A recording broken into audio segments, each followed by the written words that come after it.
Ready?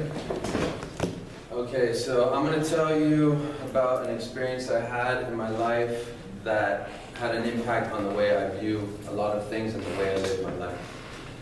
It is my interaction or affair with poker.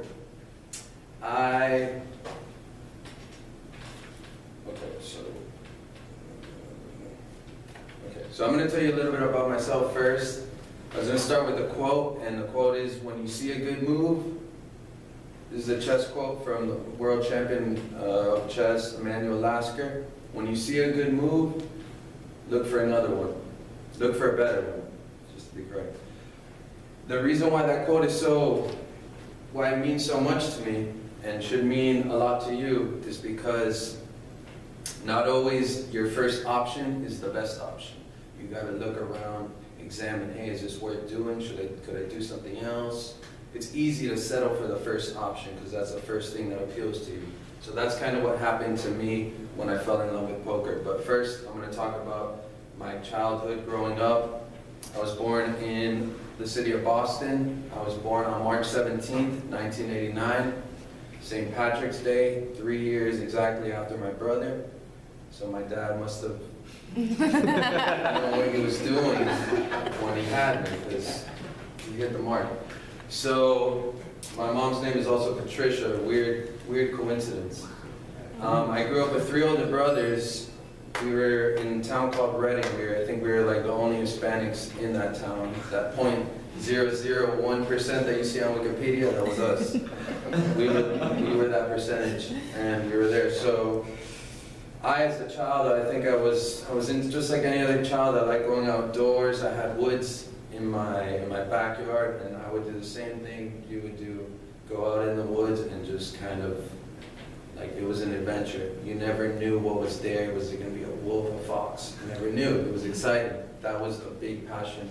Something I loved, and I always loved that. I was in Boy Scouts. I would go to camping. I loved outdoors. I love playing sports.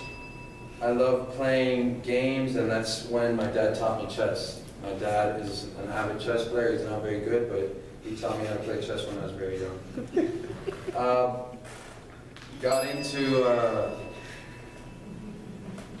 When I got into middle school, I started taking chess a little bit more seriously. I was introduced into tournaments.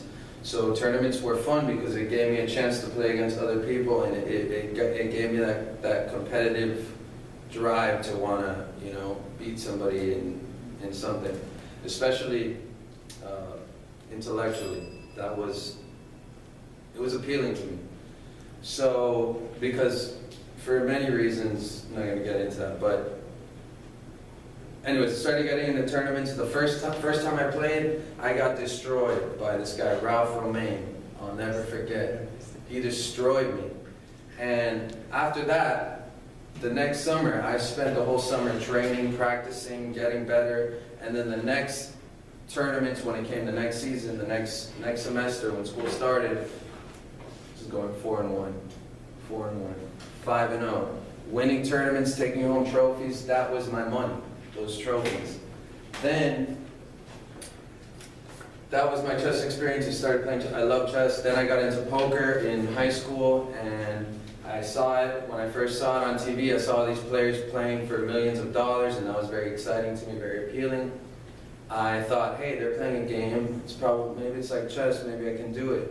So I learned it, I taught myself how to play, and then I asked my brother, who was older than me, you had to be over 18, he opened up an online account, put $50 in my account, and within 2 years I was making $5,000, $10,000, $20,000, I was 14, 15. And I thought, oh, this can't get any better. I was going to Vegas, I was going to LA, I was playing with my brother's idea against the people I was seeing on TV. I thought this couldn't get better, it was a fantasy. Then, in 2006, when I was 16, I came second place in the tournament on Sunday and I won $103,000. That was, I thought that was kind of, I didn't see money the way, it was like a trophy to me. The money was like a trophy. I didn't see money, I didn't value money, I was 16. I didn't have any plans. I didn't know AJ. I didn't know what to do with the money. It felt good to have money. It was like a symbol of my success at that time.